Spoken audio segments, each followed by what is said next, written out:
a ver, más nuestros, más del día, más interesantes, que a la gente le interesa también, que es el asunto de la economía. Todos estamos golpeados con el tema de la recesión económica. ¿Estamos creciendo? ¿No estamos creciendo? A ver, qué está pasando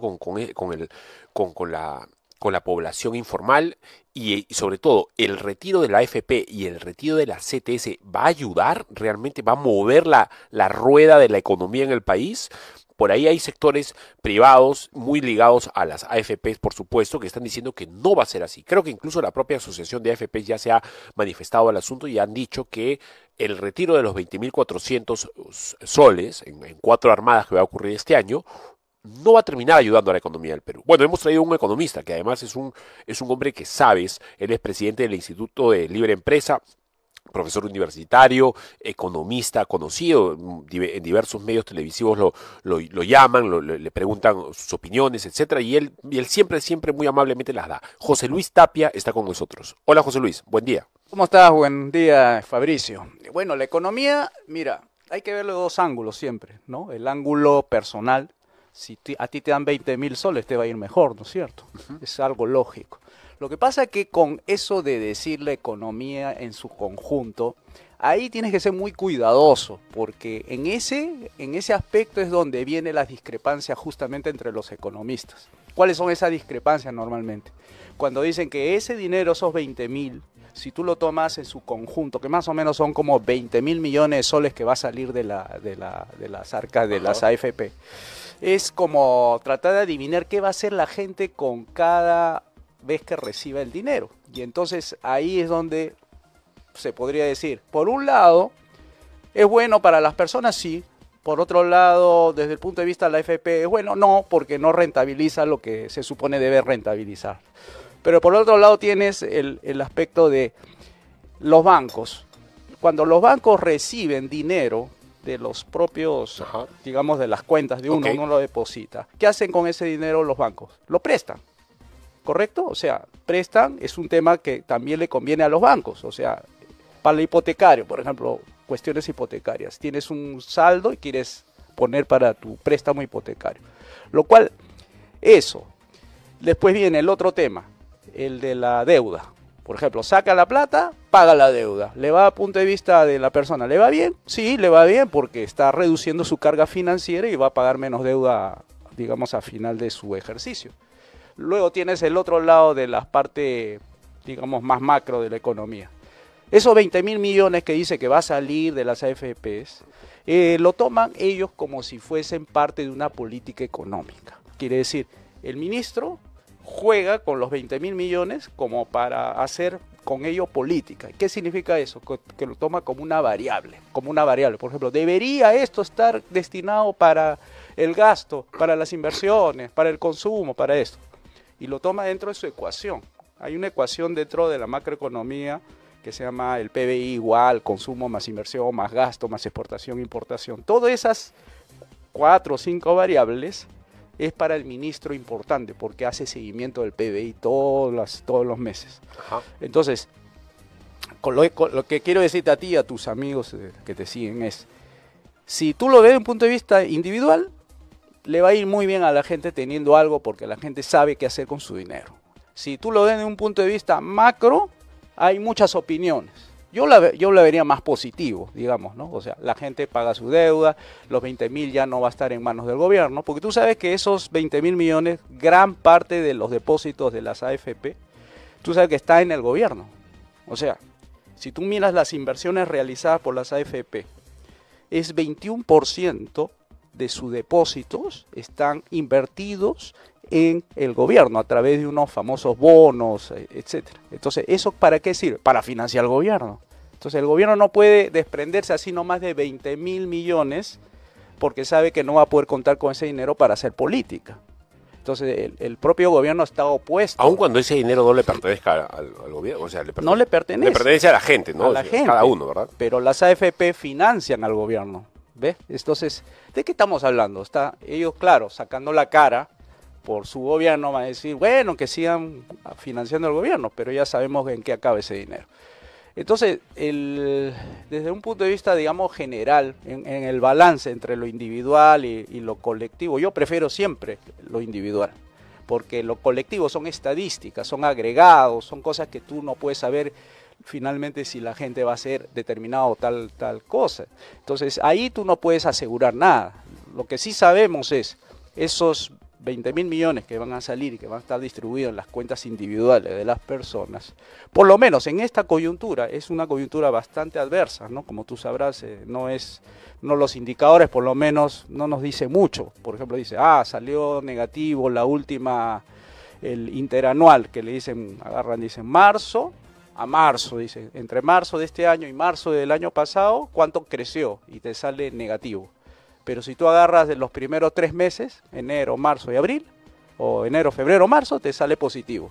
¿Y por qué te sale positivo? Por el efecto rebote del año pasado, que como está negativo, todo sube. Pues, ¿no? O sea, a ver, en resumidas cuentas, para que la gente para masticárselo a las personas, realmente va a dar vueltas la economía en la calle, el feedback, el ida y vuelta, va a haber más liquidez en la calle a raíz de todos estos gastos que la gente va a tener al cobrar su AFP?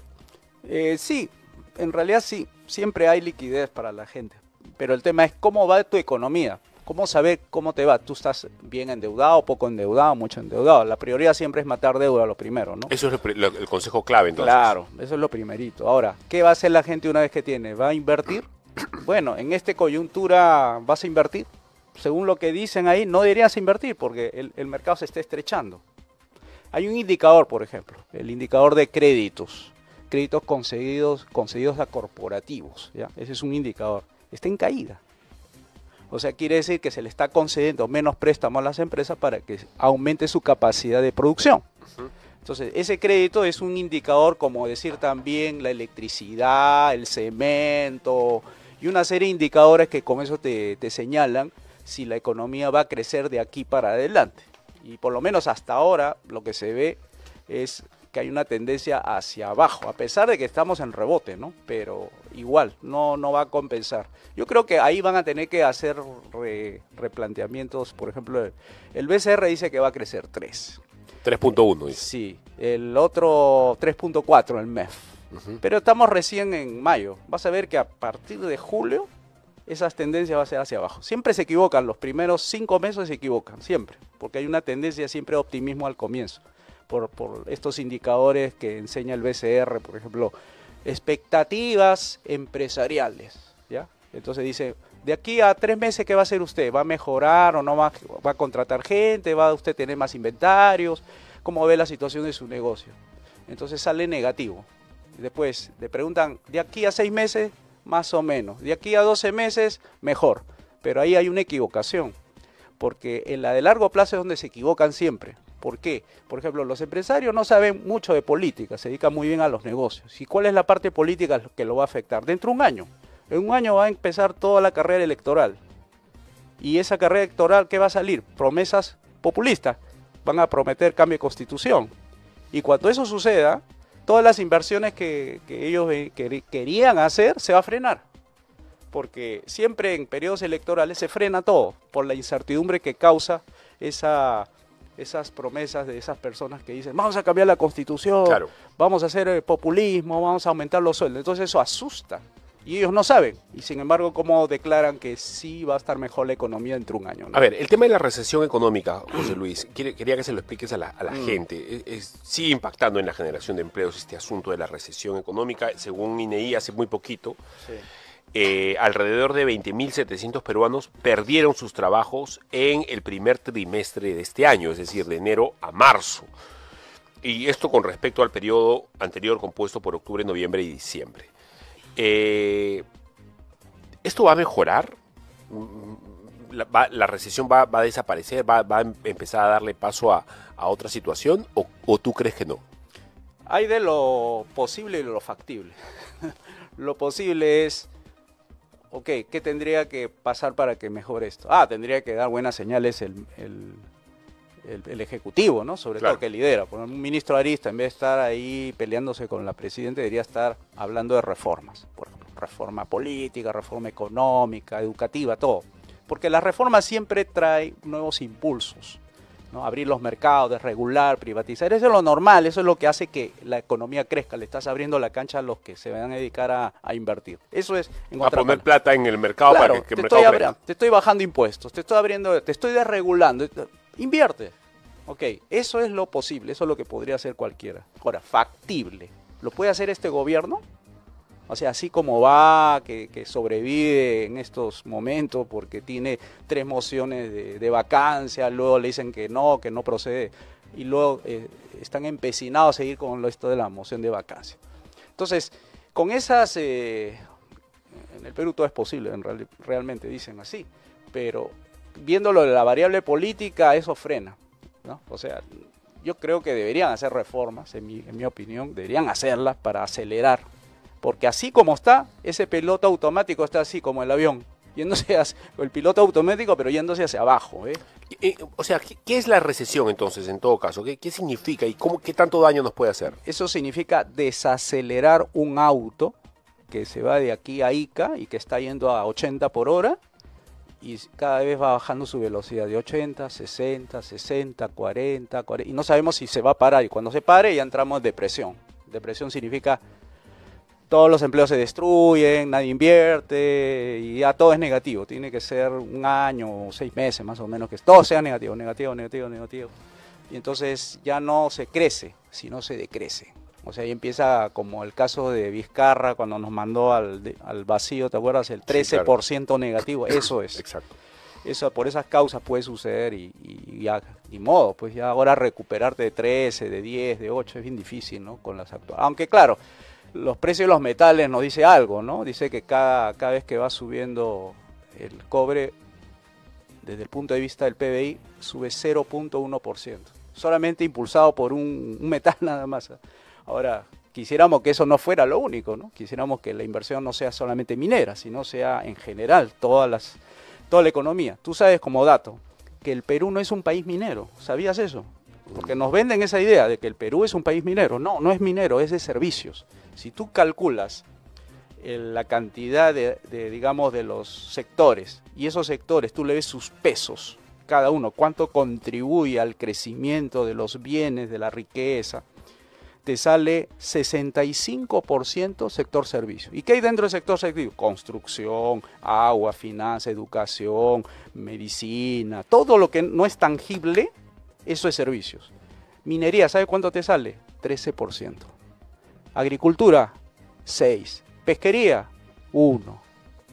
Ahora, pero minería 13% en medio de una política consecutiva de gobiernos que no quieren darle realce a la minería. Hay mineras ahí paradas, yacimientos que ni siquiera se abren, etcétera. Sí, pero eso es inversión. Tú sabes, por cada gramito de oro que descubres tienes que mover 1 tonelada de tierra. Y te imaginas la cantidad de inversión para mover eso, ¿no? Entonces, en inversión sí, en exportación también. Pero exportación es una parte de la ecuación, porque te mencioné hace un rato, ¿no? Te dije consumo, más inversión, más gasto. Bueno, esas variables, una de ellas la hace la minería, un poquito más del 50% de las exportaciones es mineras. Pero el resto no lo mueve la minería. Lo que lo mueve es el sector servicio. ¿Y qué es sector servicio? Es comercio mayorista, minorista, la gente que se dedica a hacer negocios con la educación, las finanzas, todo. ¿Y eso es malo? No, eso es una ventaja comparativa. O sea, no hay que hacer mago para que el Perú, en lugar de estar enfatizando, ¿no?, en el tema minero, no, veamos el cuadro conjunto. Las ventajas están mayores en servicios. Es como si tú hablaras de Singapur. ¿Singapur en qué es bueno? En servicio. ¿Hong Kong en qué es bueno? En servicio. ¿Y ellos viven de la agricultura? No. ¿Viven de la industria pesada? No. Ellos viven del sector servicio. Hong Kong se convirtió de un puerto pobre, más o menos en los 50, a ser una de las economías más ricas del mundo. ¿En base a qué? Que tenían un puerto que era muy estratégico por donde estaba Indonesia, por donde estaba China, Japón, y por ahí circulaban todos los barcos que se querían abastecer, descendían su mercadería para ser distribuida hacia el Asia Oriental, y luego seguían su camino hacia Japón, Nueva Zelanda, Australia. Eso era Hong Kong, y Hong Kong, luego del comercio mundial, pasa a ser un hub financiero. Eso es más o menos como yo estaría viendo si funcionara bien el tema de Chancay. Si el tema de Chancay se convierte, como fue en su momento Hong Kong, en los 50, podría ser que ese comercio mundial impulse a este proyecto de Chancay y se convierte en un polo de atracción de muchas ¿Eso puede inversiones. ocurrir? Puede ocurrir. ¿Qué tendría que pasar para que ocurra? Tendría que hacer algo así como una especie de zona libre de comercio como en China, como está ocurriendo ahora, abrir los mercados en esa zona y por defecto se va a abrir en todos los demás, efecto de demostración, y eso va a impulsar, porque el estatus que tiene ahorita el puerto de Chancay es medio especial, ¿eh? Ojo, ahí ya creo que están entrando algunas leyes muy especiales para darle exclusividad al comercio, que ellos van a decidir cuál comercio, o sea, van a dejar entrar, no van a dejar entrar tal buque, tal, ellos van a decidir. Y ellos tienen una mentalidad mucho más abierta, o sea, mucho más estratégica, viendo al frente, por ejemplo, toda la zona del Pacífico donde está PEC, por ejemplo. Ese hub, eso ellos lo están viendo desde ese punto de vista. Está China, le reduces 15 días a Brasil, pasándolo por toda la carretera hacia el Perú, para no darse la vuelta por la Tierra del Fuego, por Panamá. Exacto. Entonces yo creo que si le damos ese estatus de Chancay como puerto libre o zona de libre comercio o algo así, yo creo que sí podría ser. Es muy probable que eso ocurra, ¿eh? Sí, ojalá. Es muy ¿no? probable que eso pase. Sí, yo quisiera que no fuera solamente Chancay, sino fuera todo el Perú. Imagínate, ¿no? Todo el Perú, una zona de libre comercio, un free market así, extenso. Que el Perú se vuelve de la noche a la mañana en un polo de desarrollo así tremendo, porque el Perú tiene una posición muy estratégica en el, digamos, dentro, mirando al Pacífico, a toda el Asia, muy equidistante. ¿Eh? Antes de preguntarte por la CTS, porque la gente quiere que hables de la CTS y de si va a ser bueno o no retirarla, etcétera. ¿Por qué el Perú está ubicado en un punto estratégico? ¿Dónde está ubicado el Perú y respecto de qué está bien ubicado? Del punto de vista geográfico, ¿te refieres? Claro. Bueno, geopolítico, digamos, o geoeconómico, ¿no? Digamos. Bueno, ahorita hay dos pugnas, ¿no? Tú sabes de la pugna de los chinos por sacar adelante no solamente este puerto, sino el de Marcona. Y hay otro más, hay uno que está en Arequipa, no recuerdo el nombre, que dice que los americanos están detrás de esto. Sí. Entonces, si hay interés de parte de países o empresas de países mirando al Perú como una zona muy expectante, es porque algo han considerado dentro del cálculo, ¿no? ¿Qué cosa puede haber considerado? Bueno, el costo del flete, por ejemplo, ¿no? O sea, imagínate que Irán, la parte del Mar Negro, que ahorita está en una situación bélica, ¿no? Donde para pasar un buque de petróleo tienen que pasar por una serie de países, esos países están entre sí como Yemen, ¿no? Yemen, que ahí tienen una serie de ejércitos que ahí bloquean la entrada de los barcos americanos. Bueno, entonces están buscando por dónde desatorarse, ¿no? Por dónde irse, y entonces miran al Perú como una opción dentro de ese factor geoestratégico. Ahora, hay que mirar a China, siempre miren a China, no miren a Estados Unidos. Estados Unidos ya, yo lo veo mucho más debilitado que antes, por todas sus políticas últimas. Al punto puede que ya no puede afrontar 3 guerras, afronta una nomás, dice ya no puedo hacer la de Israel. A Israel le dice no, bájale un poco esto el nivel de belicidad, por ejemplo, porque no puede afrontar 3 guerras a la vez, o sea, su economía está muy debilitada. Entonces China está haciendo una alianza con los rusos, ¿no? Desde un punto de vista estratégico. Entonces, si los chinos y los rusos están viendo cómo unirse dentro del BRICS, que es otra fuerza comercial ahí, y miran al Perú como uno de los países que puede presentarle mejores oportunidades. Porque los países, las oportunidades van a crecer en cuanto crezcan ellos económicamente. Cuando crezcan, se fortalecen desde un punto de vista tanto militar. O sea, ¿cómo le das tu fortaleza a tu aparato militar si no es por el medio económico? No como la ocurrencia que se le dio a Estados Unidos en la guerra con Corea. En base a pura deuda financiaba su ejército. ¿Y qué pasó al final? En 1971 abandonan el patrón oro. O sea, era dólar oro. Y Nixon agarra y le puso la cruz, dijo, no, ya no hay convertibilidad. ¿Por qué? Porque era pura deuda que tenía Estados Unidos con los demás países y no tenía el oro suficiente como para poder afrontar esas deudas. Entonces, de buenas a primeras, rompió el acuerdo en Bretton Woods, o sea, el Fondo Monetario, para que no se hiciera ahora el canje de billete con patrón oro, ¿no? Entonces, imagínate esa ocurrencia, no la quiere repetir China.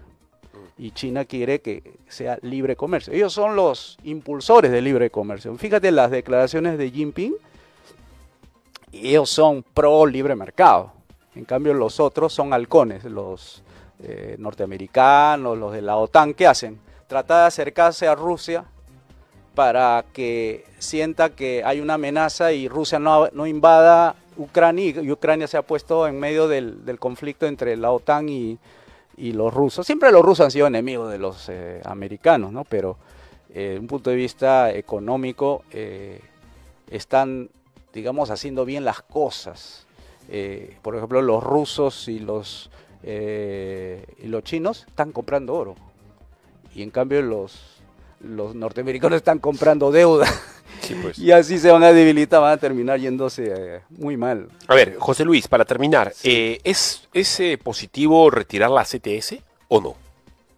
Bueno, si tienes problemas financieros, retíralo. O sea, ¿por qué vas a hacer que tu deuda crezca? Pero es que crezca? por un lado te dicen que no, pues que es el dinero guardado para cuando te quedes sin trabajo, para que tengas un segurito ahí, etcétera. Pero es que ya no es lo que dijeron ser, ¿no? Que era la No, CTS. pero es lo que están diciendo. Sí, ¿no? sí, por eso digo, trato de aclarar, ¿no? Ya no es eso, se llama ahorro forzoso.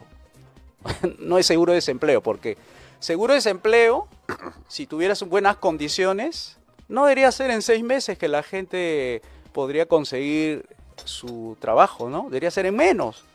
O sea, aquí se están olvidando cuestiones de fondo, Fabricio. Mira, si tú quieres hablar de cómo darle una mejor condición al trabajador, el trabajador tiene que salir de un trabajo y encontrar otro. Esa es la mejor condición. No es darle un seguro para que 6 meses... ¿Quién se le ocurre a eso? Bueno, a los que piensan que el Perú nunca va a progresar. Lo que hay que hacer son reformas para que ese mercado laboral no sea tan inflexible, o ese mercado no sea tan inflexible y no absorba a esos trabajadores que tienen miedo de salir de su trabajo. Exacto. Y entonces dicen, pero claro, tienen razón, hay que darle estabilidad. Sí, pues sí, pero con eso no vas a resolver tu problema. Y tu problema va a ser que cuando tengas que salir de todas maneras, ¿quién te va a recibir? Ahora, la CTS, ¿cuándo la van a poder acceder las personas a ella? Tengo entendido que ya en estos días, hoy día, Después, no sé. creo que se publica la ley y tienen que Ya- pasar ya como fue 10 días útiles, me parece. Sí, porque ya promulgó el Ejecutivo. Ahora, el reglamento es un retiro, nada más. No es Sí. como en el caso de la AFP que tiene que calendarizado, ¿no? Bueno, entonces, sí, pues... No, la retiren. mayor Si tienen cantidad de gente... problemas, que retiren. ¿No? ¿Por qué se hacen problemas? No le hagan caso a los economistas de la macroeconomía. Miren la microeconomía, esa es la verdadera. Bueno, está muy bien ese consejo. Bueno, José Luis, muchas gracias. No, de Gracias nada. por tu aporte. Siempre es interesante. Bien, vamos a ir a una pequeña pausa.